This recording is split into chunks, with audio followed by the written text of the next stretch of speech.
Assalamualaikum warahmatullahi wabarakatuh. Saya Fatili Intan Wiragulo di sini akan menjelaskan tentang makalah seminar mata kuliah saya yang berjudul Mekanisme Reaksi Pembuatan Metil Salisilat menggunakan katalis asam dengan metode tanpa pelarut. Sebelumnya, metil salisilat sendiri merupakan turunan dari asam salisilat. Asam salisilat adalah salah satu bahan kimia yang sangat penting di dalam kehidupan sehari-hari dan mempunyai nilai ekonomisnya cukup tinggi dikarenakan asam salisilat bisa digunakan sebagai bahan intermediate dari pembuatan obat-obatan, contohnya obat analgesik dan antiseptik. Selain itu, asam salisilat juga digunakan sebagai bahan baku farmasi. Asam salisilat memiliki rumus molekul C6H4COOH, yang mana bentuk molekulnya seperti kristal kecil dengan warna merah terang hingga kecoklatan. Selain itu, berat dari molekulnya adalah sebesar 138,123 gram per mol dengan titik leleh sebesar 156 derajat Celcius dan densitas pada 25 derajat Celciusnya sebesar 1,443 gram per mol. Metil salisilat atau yang sering disebut sebagai minyak ganda pura memiliki berbagai kegunaan. Sebagai bahan obat, metil salisilat merupakan salah satu obat antiinflamasi non-steroid atau NSAID sebagai golongan salisilat. Bahan ini dapat dibuat dalam sediaan berupa linamentum atau salep yang berfungsi untuk menghilangkan nyeri pada pinggang, panggul, serta rematik. Manfaat lain dari metil salisilat adalah dapat digunakan untuk bahan formula keratolitik. Selain itu juga digunakan sebagai antiplek, yaitu pada obat kumur, dan bahan perasa dengan kadar tidak lebih dari 0,04%, serta bahan pewangi pada peptisida golongan organofosfat. Selain itu juga dapat digunakan untuk memperjelas warna pada jaringan tanaman dan binatang untuk keperluan imunohistokimia. Senyawa metil salisilat merupakan turunan dari ester asam salisilat. Senyawa ester dihasilkan dari reaksi asam karboksilat dengan alkohol atau yang lebih dikenal dengan istilah esterifikasi, dan biasanya reaksi ini menggunakan suatu katalis asam. Reaksi ini akan berlangsung dengan baik jika direfluks bersamaan dengan adanya sedikit asam klorida atau asam sulfat. Di sini dari mekanisme pembuatan reaksi metil salisilat kita menggunakan asam sulfat, yang mana reaksi asam karboksilat dengan alkohol yang disertai adanya katalis asam merupakan salah satu cara baku untuk membuat ester. Reaksinya yang dikenal sebagai esterifikasi Fischer merupakan jalan sederhana untuk membentuk ester dari bahan semula yang mudah diperoleh. Metil salisilat memiliki rumus molekul C8H8O3 dengan massa molekul relatif sebesar 152,15 gram per mol, tekanan uap 5,24, titik didih 214-224 derajat Celcius, dan titik leleh minus 8,6 derajat Celcius, serta memiliki kelarutan dalam alkohol. Selain itu, metil salisilat dapat dibuat melalui reaksi kondensasi asam salisilat dan metanol. Masuk ke dalam pembahasan dari mekanisme reaksi pembuatan metil salisilat menggunakan katalis asam dengan metode tanpa pelarut. Sebelumnya sedikit menjelaskan tentang reaksi esterifikasi yang merupakan reaksi pembuatan ester dari suatu asam karboksilat dengan suatu alkohol menggunakan katalis asam. Reaksi ini merupakan reaksi dapat balik atau reversible, di mana laju esterifikasi dari suatu asam karboksilat bergantung pada halangan sterik dalam alkohol dan asam karboksilatnya. Reaksi esterifikasi terdiri dari 3 tahapan, yaitu protonisasi gugus karbonil, adisi alkohol, dan transfer proton ke gugus karboksil, serta deprotonasi dan eliminasi air.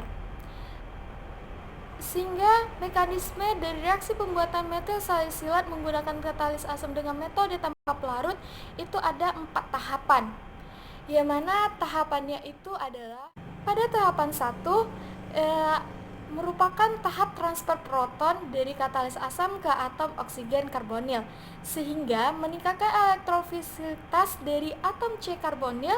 Di tahapan ini, atom O yang berikatan pada C akan menyerang elektron dari H pada H2SO4. Hal ini terjadi karena atom O bersifat parsial negatif dan akan menyerang atom dengan keelektropositifan yang besar, yaitu atom H. Akibatnya, ikatan rangkap pada C dan O akan lepas menjadi ikatan tunggal, dan C menjadi karbokation karena satu elektronnya tidak berpasangan. Atom O akan diberikan dengan H menjadi OH, dan O pada H2SO4 akan kelebihan elektron menjadi O-. Karena elektron yang berpasangan dengan elektron H sudah lepas dan menjadi elektron bebas. Nantinya, O- akan menyerang atom dengan keelektropositifan yang bersifat seperti H. Yang melanjutkan dari tahap 1, di mana tadi H2SO4 telah kehilangan satu atom H dan mengakibatkan atom O-nya kelebihan elektron. Oleh karenanya, atom O ini menyerang H pada alkohol. Selanjutnya, elektron ikatan antara H dan O pada alkohol akan lepas, dan akibatnya atom O menjadi kelebihan elektron bersifat nukleofiliki dan mengakibatkan di mana atom O yang kelebihan elektron akan menyerang atom C karbonil pada ester. Hal ini dikarenakan C karbonil yang memiliki satu kelebihan elektron bebas atau parsial positif rentan diserang elektronnya oleh atom yang bersifat parsial negatif.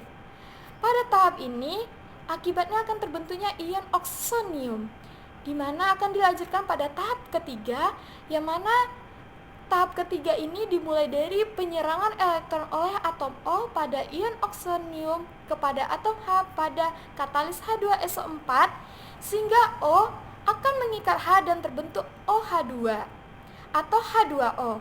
Nah, penyerangan ini terjadi atom O yang bersifat parsial negatif, di mana akan mudah reaktif terhadap proton H, sedangkan elektron yang berikatan pada H tadi akan lepas mengakibatkan O pada H2SO4 akan menjadi kelebihan elektron menjadi O-. Akibatnya terbentuklah kompleks teraktivasi, yang mana dilanjuti pada tahap terakhir, yaitu tahap keempat. Pada tahapan ini akan terjadi deprotonasi dan eliminasi air, di mana tahapan ini melanjutkan dari tahap ketiga, yang mana H2O tadi akan melepaskan ikatan pada C karena H2O kekurangan elektron untuk tetap bisa berikatan pada C, di mana terjadi pelepasan H2O atau eliminasi air. Akibatnya C kelebihan elektron lagi dan membentuk C karbokation. Kemudian tahapan dilanjutkan kembali dengan atom O pada H2SO4 yang telah kelebihan elektron akan menyerang atom untuk menstabilkan strukturnya. Akibatnya, O yang telah kehilangan atom H-nya memiliki satu elektron yang bebas dan mengakibatkan elektron ini akan membentuk ikatan rangkap dengan C menjadi C rangkap 2O, di mana hasil akhir reaksi akan terbentuk metil salisilat, air, serta katalis asam H2SO4. Kemudian di makalah ini ada analisis menggunakan foto IR dari metil salisilat, mana metil salisilat yang sudah melalui proses permurnian didapatkan berupa larutan kuning jernih seperti minyak dan memiliki bau yang khas seperti bau minyak dari gandapura. Nah, untuk memutihkan senyawa yang dapat adalah metil salisilat, maka dilakukan analisa foto IR, di mana hasil analisis dari spektroskopi FTIR untuk metil salisilat ditunjukkan pada gambar di makalah saya, itu gambar 3.2, dan hasilnya itu pada tabel 3.1. Yang mana penjelasannya, spektrum IR senyawa metil salisilat memberikan informasi adanya pita serapan gugus hidroksil pada bilangan gelombang 3188,08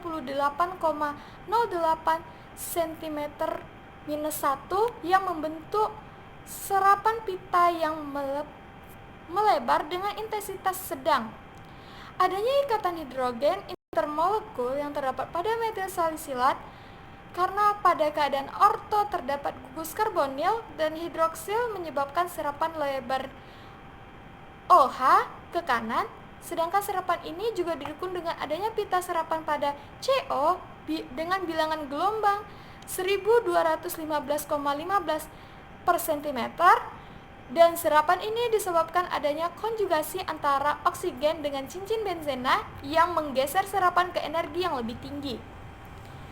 Gugus ester dapat ditunjukkan dengan melihat adanya serapan gugus C rangkap 2O pada bilangan gelombang 1678,07 per cm, di mana bergesernya serapan dari C rangkap O ester disebabkan adanya efek ikatan hidrogen pada gugus karbonil yang memperpanjang panjang ikatan C rangkap O hingga menurunkan tetapan gaya rentangan sehingga akan menurunkan frekuensi serapan. Adanya gugus ester juga didukung dengan adanya pita serapan COC pada bilangan gelombang 1159,22 dan pita serapan CH atau SP3. CH dari SP3 pada bilangan gelombang 2954,90 per cm dan 2852,72 per cm. Nah, cincin benzena pada senyawa metil salisilat ditunjukkan dengan adanya pita serapan gugus C rangkap 2C pada bilangan gelombang 1614,42 per cm dan didukung dengan adanya pita serapan CH SP2 pada bilangan gelombang 3009,78 per cm yang menunjukkan serapan senyawa aromatis.